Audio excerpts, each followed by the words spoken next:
உலக சதுரங்க வாகை ஏற்பட்டம் வென்ற குகேஷுக்கு சென்னை வானூர்தி நிலையத்தில் உற்சாக வரவேற்பு. தமிழக அரசு சார்பில் நாளை பாராட்டு விழா. கடந்த 2 நிதி ஆண்டுகளில் மட்டும் பொதுத்துறை வங்கிகள் 2,33,000 கோடி ரூபாய் வாரா கடன்களை தள்ளுபடி செய்துள்ளதாக தகவல். ராணிப்பேட்டையில் 1,500 கோடி ரூபாய் மதிப்பீட்டில் காலணி உற்பத்தி தொழிற்சாலைக்கு காணொலி வாயிலாக முதலமைச்சர் ஸ்டாலின் அடிக்கல். ஜீயர்கள் தவிர வேறு யாருக்கும் அர்த்த மண்டபத்துக்குள் அனுமதி இல்லை.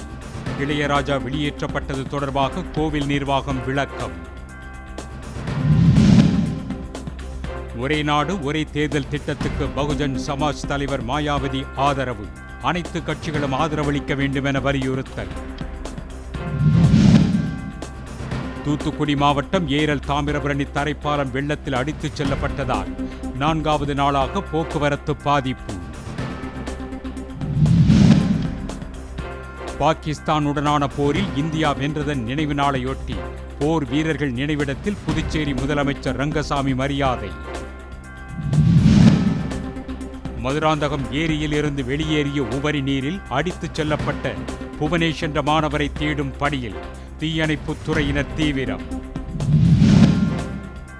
திருவள்ளூர் மாவட்டம் வேப்பம்பட்டில் குடியிருப்பு பகுதியில் தேங்கிய தண்ணீர் மழை நின்றும் வடியாததால் பொதுமக்கள் கடும் அவதி. கோவில்பட்டியில் மது போதையில் ஏற்பட்ட தகராறில் மகனை வெட்டி கொலை செய்த 84 வயது தந்தை காவல் நிலையத்தில் சரண்.